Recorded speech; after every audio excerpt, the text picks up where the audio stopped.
주안의 복된 새날을 밝았습니다. 오늘 금요일 새벽 하나님 말씀은 사무엘상 18장 12절 말씀을 중심으로 하나님이 함께하는 사람은 악인들에게 두려움의 대상이 됩니다 라는 제목으로 말씀의 은혜를 함께 나누고자 합니다. 12절 보시면 여호와께서 사울을 떠나 다윗과 함께 계심으로 사울이 그를 두려워한지라 라고 기록하고 있습니다. 이러한 본절은 두려움이라는 것의 역전현상이 나타나고 있음을 보여주고 있습니다. 여러분, 본절 이전까지의 내용을 보십시오. 어떤 일이 있었습니까? 다윗이 사울의 불시의 기습을 받고 겨우 살아났습니다. 그러면 누가 누구를 두려워해야 됩니까? 언제 그와 같은 기습 테러를 받을지 알 수 없는 다윗이 사울을 두려워해야 되는 것 아니겠습니까? 그런데 지금 누가 누구를 두려워하고 있습니까? 사울이 다윗을 두려워하고 있습니다. 왜입니까? 하나님이 다윗과 함께 하시는 것을 사울이 알았기 때문입니다. 오늘 말씀은 사무엘상 18장 12절 말씀을 보고 있습니다. 그렇습니다. 하나님께서 함께 하시는 사람은 악인들에게 두려움의 대상이 됩니다. 우리는 이러한 사실을 성경 기록을 통해서 분명하게 확인할 수 있습니다. 여러분, 이삭의 경우를 한번 생각해 보십시오.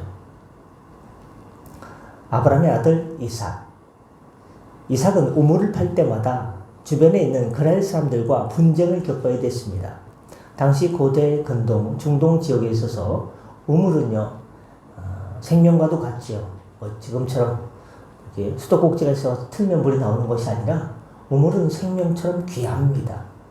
그가 우물을 팔 때마다 그랄 지역 사람들이 와가지고 시비를 걸고요, 그것을 뺏으려고 합니다. 분쟁이 일어납니다. 그런데 그때마다 이삭은 한 번도 그들과 맞서 싸우지 않았습니다. 그러나 늘 그들에게 도망치듯 양보해야 됐습니다. 그래, 가고 싶어? 가죠 하고 그 지역을 떠났습니다.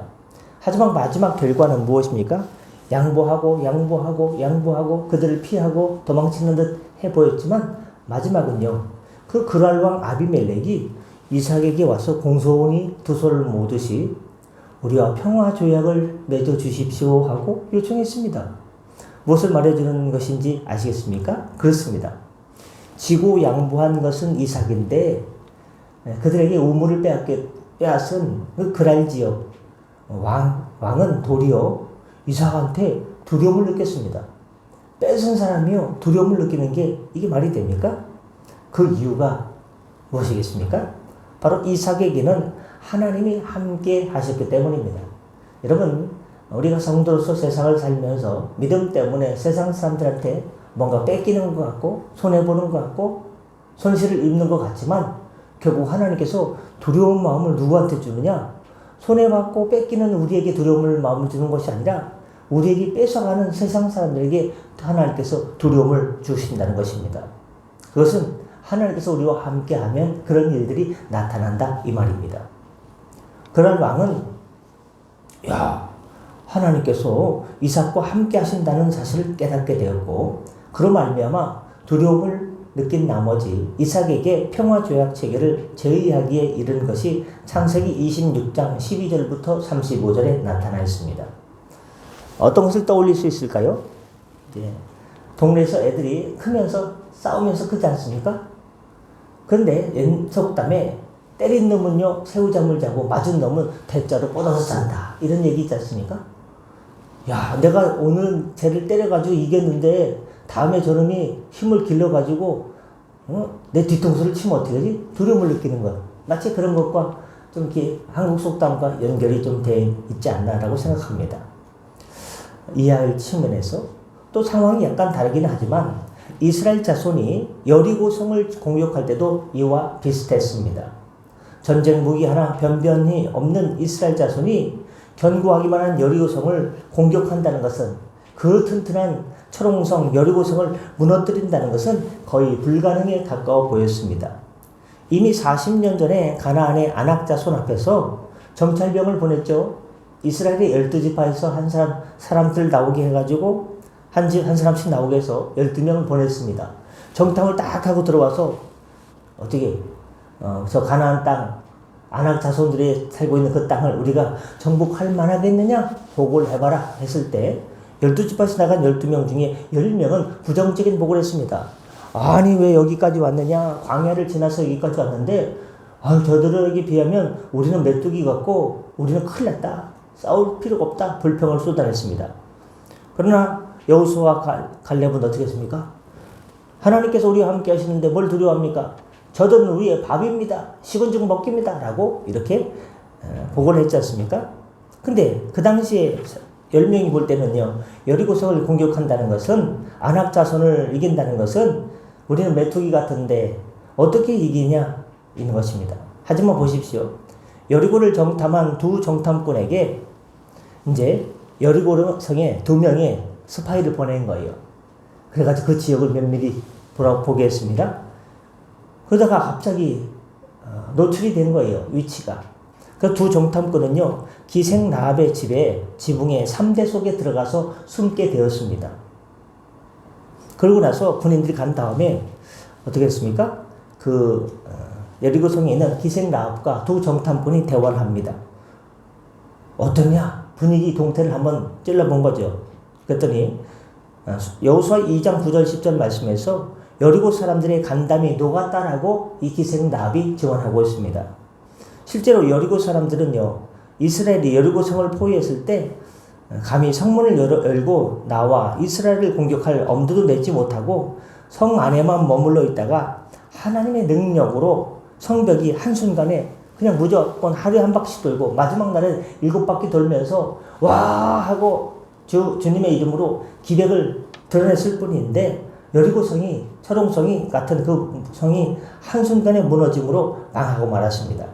그렇습니다. 바로 이것입니다. 하나님의 뜻을 따라가는 자들은 여리고성을 도는 것처럼 별일이 없어 보입니다. 교회 다니는 건 뭐 세상 사람들과 별 차이가 없어 보입니다. 주일날 교회 가는 건 그냥 별 차이가 없어 보입니다. 그러나 하나님께서는 우리에게 여리고성을 무너뜨리는 능력을 베풀어 주시고, 하나님께서 바로 이 세상 살면 끝이다. 내세가 뭐가 있겠느냐? 영원한 건 없다 하는 사람들에게 영원한 것은 있다. 내세에는 심판이 있다. 천국과 지옥이 있다. 그 천국에 가려면 십자가 달려 들어가신 예수님의 보배로운 피를 의지할 때 우리의 모든 원죄가 씻겨지고 모든 죄와 허물이 씻겨지고 죄인에서 의인으로 거듭난 사람만이 영문이신 예수님의 보배로운 피를 의지해서 천국에 갈 수 있다는 것을 세상 사람들에게 하나님의 이름의 영광을 위해서 오늘도 내일도 영원토록 우리에게 보여주고 계시고 우리에게 그것을 전할 증거를 알려주십니다. 여러분, 하나님의 뜻을 따라간 자들은 상황마다 다르긴 하지만 되게 약하고 어딘가 부족한 것처럼 보이는 경우가 많습니다. 하지만 실상은 정반대라는 것입니다. 결과적으로 두려워하는 것은 항상 힘을 가지고 성도들을 계속 괴롭히고 성도들을 대적하는 자들입니다. 누가 성도를 괴롭힙니까? 사단 마귀가 대적하죠. 믿음 생활 제대로 하지 못하도록. 결국에는 우리는 두려워해야 될 존재가 두려워할 것이 아니라 하나님을 두렵고 떨리는 마음으로 신앙생활하고, 결국에 전국에 우리의 신앙의 여정 끝에서 우리를 두려워할 상대들은 사단 마귀 대적임을 기억하시길 바랍니다. 하나님의 뜻을 따르는 이들이 철저히 약자의 위치에 있으면서 언제나 비굴하지 않고 당당하게 살아가야 될 이유가 바로 여기 있습니다. 말씀 마치고자 합니다. 그러므로 주님께서 사랑하는 성도 여러분, 오늘 여러분 역시 현재 자신의 나의 연약함을 보시고 낭망하고 쓰러져서 계속 고개를 들지 못하는 상황에 오랫동안 있지 않기를 바랍니다. 다시 일어서기를 바랍니다. 다시 시온을 바라보고 다시 새 예루살렘을 바라보고 바로 영문이신 예수님을 통해서 영생 천국을 바라보시길 바랍니다. 내가 지금 어렵고 힘들고 나약하다 알지라도 하나님께서 나와 함께 하시면 나를 괴롭히는 자들이 오히려 나를 두려워하게 되는 이런 두려움의 역전 현상이 나타난다. 나는 어떻게 신앙생활을 했냐? 하나님만 의지하고 하나님만 사랑하고 이웃을 사랑하며 믿음으로 나가면 된다는 그 믿음을 가지고 날마다 승리하는 믿음의 용사들 되시기를 예수님의 이름으로 축복합니다. 기도하겠습니다.